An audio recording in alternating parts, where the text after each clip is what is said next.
இப்ப நிறைய பேர் சொல்றாங்க காத்து கருப்பு கலையா மோசமானவன் 18+. ஏன் இதை தாண்டி எனக்கு என்ன ஊமையா இல்ல எனக்கு வாயில எதுவும் பேச்சு வராதா இல்ல நடிப்பு வராதா? வரும்.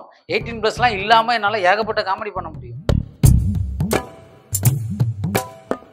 விமர்சனம் பண்றதுக்கு எந்த தகுதியும் கிடையாது. ரஜினி சாரை விமர்சனம் பண்ண, கமல் சாரை விமர்சனம் பண்ண, விஜய் சாரை விமர்சனம் பண்றதுக்கு எந்த ஒரு தகுதியும் தேவையில்லை. ரோட்ல போறவன் வரவெல்லாம் விமர்சனம் பண்ணலாம், அவனுக்கு எந்த தகுதியும் தேவை கிடையாது. ஆனா அந்த இடத்துல இருக்கிறதுக்கு அவங்க எவ்வளவு கஷ்டப்பட்டு. அதான் ஒயின் ஷாப்பை மூடவும் முடியல, திறந்து வச்சாலும் இந்த மாதிரி பிரச்சனை வருது. என்ன பண்ணுனா ஒரு குவார்டர் 110 ரூபா இருக்குல்ல, அந்த குவார்டர் வந்து 510 ரூபா ஆக்குங்க, வேலை முடிஞ்சு. இதுதான் தீர்வு, இதுதான் தீர்வு.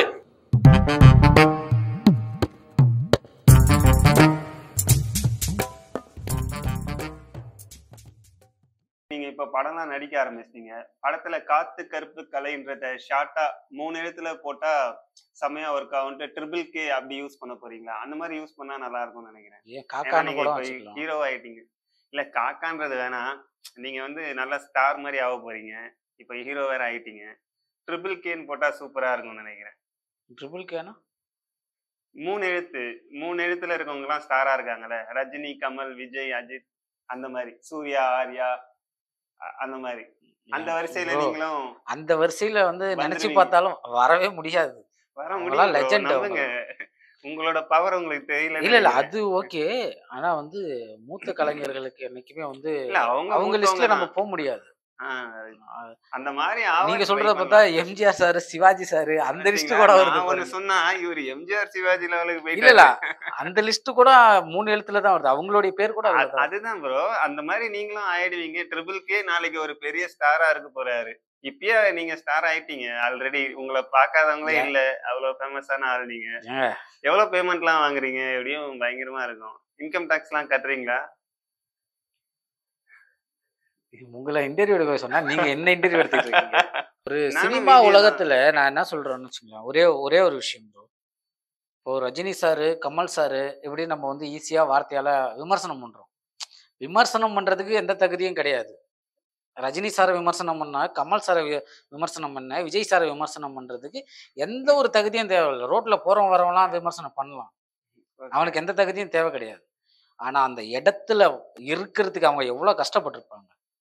ஆமா, இப்போ வந்து ஒரு ரஜினி சார் எவ்வளவு கஷ்டப்பட்டிருப்பாங்க, ஒரு விஜய் சார் எவ்வளவு கஷ்டப்பட்டிருப்பாங்க, ஒரு அஜித் சார் எவ்வளவு கஷ்டப்பட்டிருப்பாங்க, ஒரு வடிவேல் சார் எவ்வளவு கஷ்டப்பட்டிருப்பாங்க, ஒரு விஜயகாந்த் சார் எவ்வளவு, எல்லாருமே கஷ்டப்பட்டு தாங்க அந்த இடத்துல இருக்காங்க. நீங்களும் கஷ்டப்பட்டு தானே இருக்க போறீங்க. கஷ்டப்படுறது வேற, கஷ்டப்பட்டவங்களை நம்ம வந்து கம்பேர் பண்ணக்கூடாதுல்ல.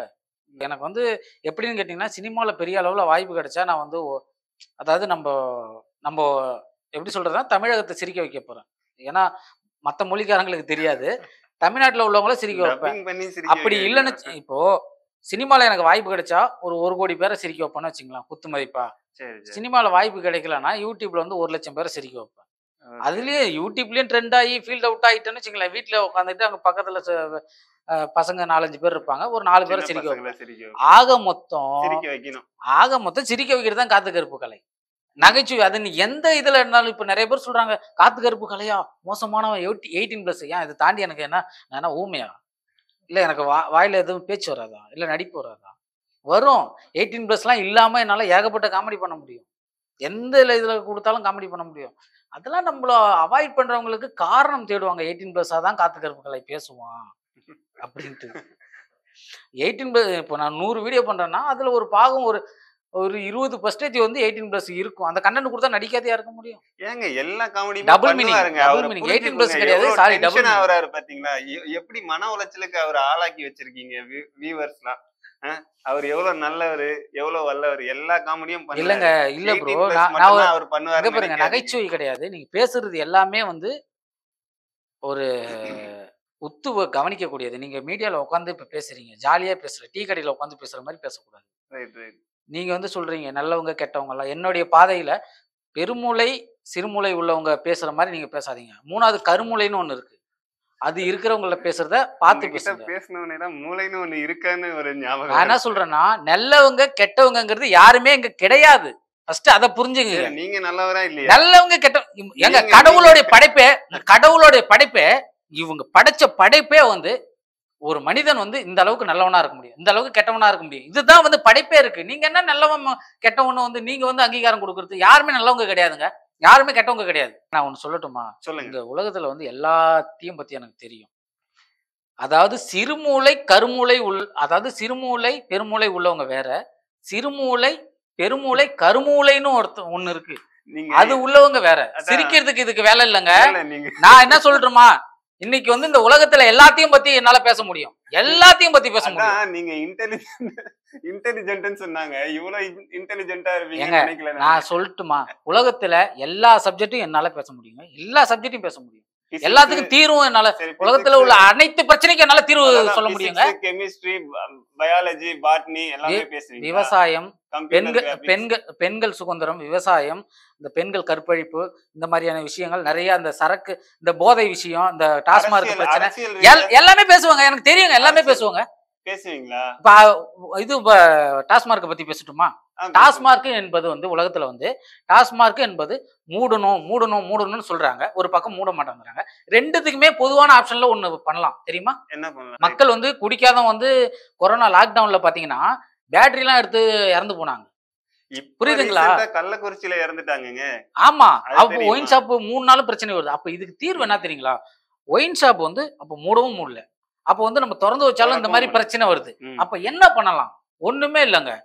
ஒயின் ஷாப் வந்து இப்போ ஒரு ஒயின் ஷாப்ல ஒரு குவார்டர் வந்து 110 ரூபா, 110 ரூபான்னு வச்சுங்க, நீங்க என்ன பண்ணுவீங்க?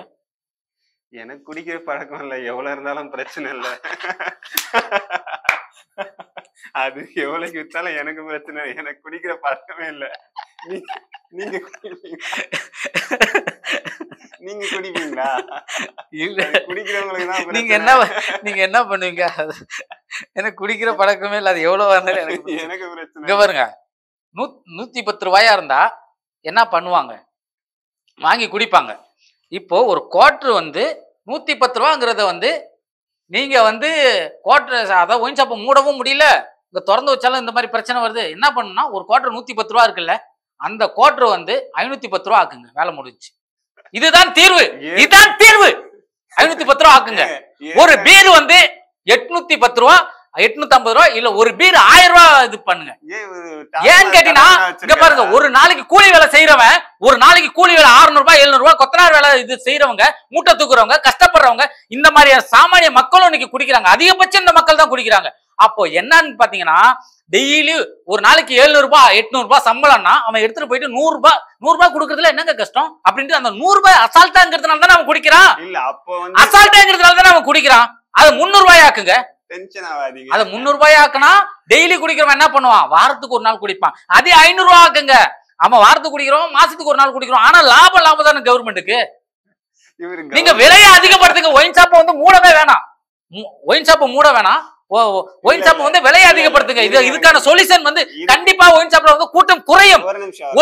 ஒருவன் குடிக்க ஆரம்பிச்சானா அவன் வந்து அழிஞ்சு போவான்னு உலகத்துக்கே தெரியப்படுத்தணும். அப்ப என்னன்னா, ஒருத்தன் வந்து ஒரு குவார்டர் ஒரு பீரோ வந்து 1000 ரூபாய் விலைன்னா அவனுடைய சம்பளமே வந்து 700 ரூபாய் தான் இருக்கும். அவன் எப்படி குடிப்பான்?